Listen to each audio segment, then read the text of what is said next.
Coucou tout le monde, alors aujourd'hui on se retrouve pour la vidéo, donc on parle lecture. Je vais vous parler de mes 2 lectures terminées et de mes réceptions. Alors exceptionnellement cette semaine il va y avoir 2 vidéos lecture. Donc celle-ci qui va être postée dimanche soir à 18 h comme d'habitude. Et je pense que l'autre sera posté le lundi soir. Désolée pour celles qui n'aiment pas forcément les vidéos lecture. Exceptionnellement cette semaine il y en aura 2. Parce que je sais pas si vous le savez, mais le challenge, le Pumpkin Autumn Challenge organisé par Gimose, donc je vous mettrai le lien de sa chaîne en barre d'infos. Donc sa chaîne c'est le Terrier de Gimose, donc tous les ans j'y participe. C'est un challenge sur l'automne. Qui dure jusqu'au fin novembre, donc 30 novembre, donc du 1er septembre au 30 novembre. Donc il y a des items du coup et il faut des menus, des sous-menus et donc du coup je vais faire ma pile à lire et donc je vais vous la filmer. Donc là je filme, on est samedi, je vous la filmerai demain et je pense que je la posterai lundi soir. Donc pour celles qui n'aiment pas les vidéos lecture, voilà, désolée, mais cette semaine il y en aura 2. Sinon tout le reste de la semaine ça sera du scrap. Du coup on va commencer tout de suite. Je voulais juste vous dire, oui, dans cette vidéo il n'y aura pas de pal comme je fais de prévision à la semaine. Je vous ferai mes prévisions de la semaine dans la vidéo pal du Pumpkin Autumn Challenge, puisque ça commence le 1er septembre et le 1er septembre c'est mercredi. Donc du coup je vais commencer mes lectures de ce challenge. Je suis désolée, je filme dans l'après-midi, samedi après-midi, et j'ai travaillé ce matin, j'ai commencé tôt. Donc du coup, je suis un peu fatiguée, mais bon, c'est pas grave, on va y arriver. Alors, je vais vous parler de mes 2 lectures terminées. Alors, il y en a une que je vous avais déjà présentée la semaine dernière, c'est le manga, donc je l'ai terminé, le tome 2 des Carnets de l'apothicaire de Itsuki Nanao et Neko Kurage chez Kirun Seinen. Bon, comme je vais passer rapidement puisque je vous en ai parlé déjà la semaine dernière, j'ai beaucoup aimé, voilà. Je vais continuer cette saga. J'ai pas encore acheté le tome 3, faut que je l'achète assez rapidement parce que je voudrais pas trop faire traîner ces tomes. Donc du coup, voilà, je voudrais pas prendre de retard, mais sachez que c'est une très bonne série de mangas, je vous la conseille. Là, on traite vraiment sur le sujet du traitement des femmes et dans ce royaume, hein, c'est de la fantaisie. Donc je le conseille, franchement très très bien, très joli manga aussi par ses dessins. Voilà. Et j'ai lu, alors je devais lire un autre livre, mais j'avais envie d'une lecture un peu plus légère, un peu plus courte surtout. Et j'avais entamé cette saga il y a un petit moment. C'est une saga jeunesse, mais un peu horreur. Enfin, horreur, c'est pour la jeunesse, donc c'est pas non plus très, ça fait pas non plus super peur, mais voilà, c'est un peu horrifique, horreur. Mais j'avais moyennement aimé le tome 1. Je vais vous faire voir tout de suite le tome 1. Alors le tome 1 c'est Nixie Turner contre les Croque-Mitaines. Le tome 1 c'est Baba Yaga de Fabien Clavel et c'est aux éditions donc du Chat Noir, mais dans la collection Château Hanté, donc pour la jeunesse. Faut savoir que cette collection, j'adore cette collection, je les ai presque tous lus je pense, il doit m'en manquer un ou deux. Je les ai tous adorés, sauf j'avoue cette saga. J'aime pas plus que ça. Alors je vais vous parler du tome 2, parce que là j'ai lu le tome 2, donc le tome 2 c'est La Goule. On retrouve toujours Nixie. Alors Nixie est une... je sais pas comment ils l'appellent, je me rappelle plus comment elle l'appelle. On va dire est une jeune fille qu'il n'y a que les enfants qui la voient et du coup elle va combattre, elle combat en fait tout ce qui est croque-mitaine, créatures de la nuit, des choses comme ça. Et du coup, elle va aider ses enfants dans une classe au collège. Et elle va aider à... Comment vous expliquer? Je veux pas spoiler, donc... comme c'est des courtes lectures, donc voilà, c'est très court.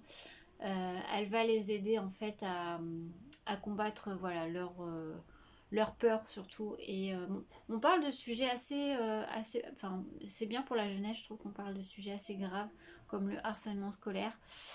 Comme dans celui-ci, c'est le... Je sais pas si je spoil. Non. C'est les troubles alimentaires, on va dire ça comme ça. Alors c'est plutôt pas mal. Moi, à vrai dire, là, le tome 2, je vais vous le dire, je l'ai abandonné parce que j'arrive pas à accrocher. Déjà, le tome 1, j'avais moyennement aimé. Bon, je l'avais fini. Pourtant, c'est une courte lecture, hein, j'aurais pu la terminer, mais Bon, je l'ai abandonné, j'ai même pas enfin, je sais plus, il fait à peu près 115 pages, 120 pages, j'ai dû lire plus de la moitié, mais franchement j'avais pas envie de revenir dedans, donc j'ai arrêté. Bon, je suis un peu déçue parce que j'ai toute la saga, j'ai les 5 tomes. Bon, heureusement, je les avais achetés en occasion. Donc sachez qu'ils vont être à vendre, je vais les vendre. Si vous êtes intéressé par la collection, j'ai les 5 tomes. Ils sont en très bon état, hein. Je les avais achetés en très bon état déjà sur Vinted. Si vous êtes intéressé, n'hésitez pas à me laisser un petit commentaire. Et je les aurais pas encore mis sur Vinted, donc je les mettrai après. Donc voilà. Bon, c'est une bonne saga pour la jeunesse. Je sais pas à quel âge. Ça fait un petit peu peur, donc 8-10 ans, je dirais. Ouais, 8-10 ans, allez. Ouais, 8-10 ans, je pense. Mais ça peut être sympa parce qu'en plus, ça aborde. Ben, dans les premiers tomes, ça aborde un sujet du harcèlement. Le deuxième, c'est plus les troubles alimentaires. Après, je vais pas. Je sais pas, je les ai pas lus, les autres tomes. Mais je les lirai pas, donc je vais revendre la saga complète. Je vais vous les faire voir. Donc il y a le tome 3, c'est le Père Fouettard. Le tome 4, c'est le Marchand de Sable. Et le tome 5, c'est le Roi des Zones, pardon. Voilà. Donc sachez que je revends la saga complète. Donc si vous êtes intéressé, n'hésitez pas à me laisser un commentaire. Sinon de toute façon je les mets sur une tête. Je pense que ça va partir très rapidement. Et donc du coup voilà pour mes lectures. Ah si, je vais vous faire voir ma lecture en cours. Je suis en train de lire. Alors en fait je l'avais commencé, je l'avais mis en pause parce que je voulais le mettre dans mon Pumpkin Autumn Challenge. Mais je pense que je vais le commencer avant et puis au pire je le compterai pas de toute façon dans le challenge. J'ai commencé Vampireia, le tome 1, donc La Cour des Ténèbres de Victor Dixon, pardon, chez Robert Laffont dans la collection R.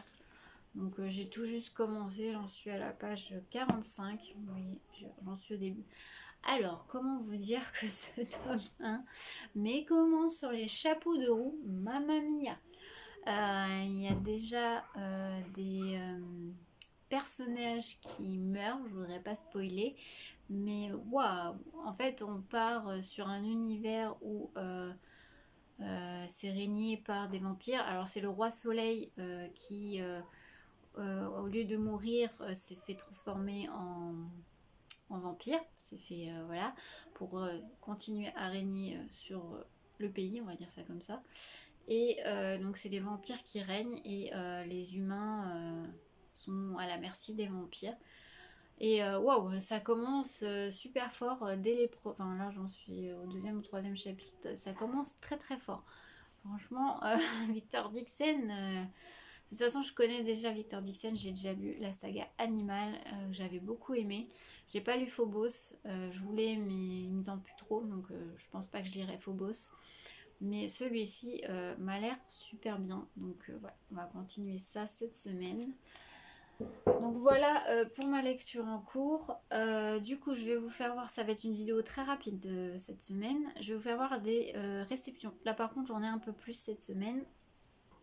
Je suis désolée, mais c'est parce qu'ils sont en bas. J'ai pris... vous savez, à la maison de presse et tout ça, il y avait une collection qui sortait. Il refaisait les grands auteurs du fantastique SF. Premier, c'était, je vous l'avais fait voir, La machine à remonter le temps. La deuxième, c'était Frankenstein. Et là, j'ai pris le troisième. Donc, c'est Le Chat Noir et autres histoires extraordinaires de Edgar Allan Poe. Donc, c'est les classiques du genre en fait. Donc, c'est en collection hardback. Bon, après, le hardback, il n'est pas spécifiques, hein, mais voilà, ils sont plutôt sympas. Voilà. Ensuite, j'ai eu 2 réceptions Vinted. Oh, je suis désolée. Alors, j'ai trouvé en occasion sur Vinted une romance que je cherchais depuis un petit moment. C'est Le collectionneur de vœux de Mia Sheridan et c'est publié chez Hugo Roman dans la collection New Romance. C'est une réécriture de La Belle et la Bête, donc en romancé. Voilà. Donc faut savoir que les Hugo Romans c'est aux alentours des 17 euros. Là je l'ai payé 7 euros je crois. Donc voilà. Il est en très bon état. Franchement j'ai Le dos est pas cassé, rien du tout. J'ai juste une petite là, mais ça va, rien de grave. Donc 7 euros. Désolée, j'étais interrompue. Donc je disais, donc c'est une réécriture de La Belle et la Bête. Donc voilà, très contente de l'avoir trouvé en occasion. Généralement les Hugo romans, j'essaye de les prendre, enfin les romances en général, j'essaye de les prendre en occasion parce que voilà, c'est de la romance et bon, c'est assez, enfin je trouve que les Hugo romans sont quand même assez chers. Donc là il fait 420 pages, donc on verra bien. J'ai hâte de lire celui-là. Et ensuite j'ai trouvé pareil une intégrale 1, c'est pareil, ça fait un moment que je ziote sur cette série et je voulais le trouver en occasion, donc je suis plutôt contente, je l'ai trouvé. C'est l'intégrale 1 de la Belgariade de David Eddings, c'est publié chez Pocket. Donc c'est de la fantasy assez, alors je crois que pour l'intégrale 1 ou pour cette saga c'est assez, alors pas jeunesse mais young adulte. J'ai entendu dire que pour commencer la fantasy chez les jeunes c'est très bien. Donc voilà. Je sais plus de quoi trop on va parler, je vous avoue. C'est un jeune homme qui va, voilà, qui... Il y a un sage, on va parler des dieux. Mais voilà, ça avait l'air sympa. Voilà, ça fait quand même un gros bébé. Pareil, je l'ai acheté en occasion, en très très bon état. Je crois que c'est pareil, j'ai dû payer 7-8 euros. Alors que neuf, il est à 15,90. Donc plutôt contente. Il fait 1140 pages, enfin 1145 pages quand même. Bon, je crois qu'il y a 2 ou 3 tomes. 3 tomes, je crois, dans l'intégrale 1. Et il y a une deuxième intégrale qui est sortie. Donc voilà. Donc je suis contente de l'avoir trouvé. Ensuite, j'ai reçu une précommande que j'avais précommandée il y a un petit moment. Donc c'est un grand format, c'est le livre des glaces, le tome 1, donc La fille et les étoiles de Mark Lawrence, et c'est chez Brajlon. J'aime beaucoup la couverture. Alors, vous allez voir mon reflet, c'est horrible, mais elle est trop belle. Je crois que je vais vous lire le résumé. C'est les étoiles ne brillent jamais plus fort que dans les ténèbres. Au cœur de la glace, sur les flancs du roc noir, existe un puits dans lequel on précipite les enfants trop différents. On le nomme le gouffre des absents, une menace qui a toujours plané sur la vie de Yaz. Car pour endurer les mois de nuit, l'air presque figé par le gel, il faut appartenir à une espèce à part. Et Yaz n'en fait pas partie. Lorsque son frère Zine disparaît dans le gouffre, elle est arrachée à la seule vie qu'elle ait jamais connue pour tracer son chemin dans une société souterraine, peuplée de monstres terrifiants, de démons et d'esclaves. Décidée à retrouver Zen, je sais pas, coûte que coûte, Yaz devra, pour atteindre son but, comprendre les rouages de ce monde dont l'existence même la dépasse. Ça a l'air bien sympa, ça a l'air bien hivernal, donc je pense que je vais le lire cet hiver. Donc ça, je pense que vous allez le revoir plutôt cet hiver. Donc ça, c'était une sortie de ce mois-ci, du mois d'août. Voilà. Et ensuite, deux petits romans et un manga. Alors, un manga que j'avais vu, qui était sorti il y a un mois ou deux, que j'avais, non, peut-être 2-3 mois même, je sais plus, que j'avais pas pris, et j'ai vu des très bons retours dessus, du coup bah voilà, je me suis pris. C'est Terrarium, le tome 1. Le mangaka c'est Yuna Hirasawa et c'est chez Glénat. Alors c'est un manga, on va dire écologique. On va parler de robots. Ça a l'air super sympa. Vous avez des planches en couleur au début et je vais vous faire voir un peu le style de dessin. Moi j'aime bien. Ils sont plutôt pas mal. Je vais vous mettre les débuts. Voilà, j'aime beaucoup. Donc j'ai vu des très bons retours dessus, et alors celui-là vous allez le revoir assez rapidement parce que je vous spoil un peu ma vidéo de demain, mais il va être dans mon challenge Pumpkin Autumn Challenge. Voilà, donc je me suis pris celui-là. Pareil, un livre, alors ça c'est une saga jeunesse, une très vieille saga que je n'ai jamais lue. Ça fait un moment que j'en entends parler, que j'ai jamais lu. Et pareil, vous allez le revoir dans le Pumpkin Autumn Challenge, puisque je vais le mettre dedans, puisqu'il y a un menu, un sous-menu, une sous-catégorie qui va bien aller pour ce livre. Donc c'est les chroniques de Spiderwick, le tome 1, donc le livre magique de Tony Diterlezzi et Holly Black. Donc là c'est en format poche chez Pocket Jeunesse. Ils sont pas très chers, je crois qu'ils sont à 4-5 euros. J'ai regardé sur Vinted, hein, on les avait en Vinted, mais avec les frais de port, ça fait le même prix que neuf, donc clairement, je l'ai pas pris. Et vous avez l'intégrale qui est sortie. Alors, je crois qu'il est plus commercialisé, mais vous pouvez le retrouver sur Vinted. Mais moi, j'aime pas du tout la couverture, puisque c'est une couverture du film qui est sorti il y a pas non plus très longtemps. Mais j'aime pas du tout la couverture, donc j'ai pas pris celui-là. Donc voilà, je les ai pris en poche, on verra bien. J'ai pris que le tome 1, on verra. Voilà. J'aime bien la couverture. Ça fait assez ancien, mais j'aime bien. Voilà. Donc j'ai pris ce petit-là. Et ensuite, une précommande qui est arrivée. C'était une sortie poche de ce mois-ci qui me tente bien. Celui-là, c'est pareil, je pense que je ne vais pas me mettre de temps à le lire. C'est Les Abysses de Rivers Solomon chez J'ai lu édition. Donc là, on va parler de un peu de sorte de sirène en fait, mais c'est assez spécial. Alors je vais vous lire le résumé. Donc à l'époque du commerce triangulaire, quand une esclave tombait enceinte sur un vaisseau négrier, elle était jetée à la mer. Mais toutes ces femmes ne sont pas mortes, et certaines ont même donné naissance à leur bébé. Celles qui ont survécu se sont adaptées à leur environnement et ont fondé une humanité parallèle au fond des océans. Depuis, les sirènes ont oublié l'histoire traumatique de leur genèse, mais un jour, l'une d'elles, Yetu, va leur rendre la mémoire. Ça a l'air assez spécial, mais j'aime beaucoup. Et c'est assez court, hein. Il fait 200 pages, donc ça va être assez vite lu. Donc celui-là, j'ai hâte de le lire et je trouve la couverture encore plus belle que celui du grand format. Donc voilà, ce qui est plutôt rare. Et voilà pour les réceptions de cette semaine. J'en attends deux autres, non même trois autres. C'est trois précommandes, donc vous les aurez dans la vidéo de la semaine prochaine.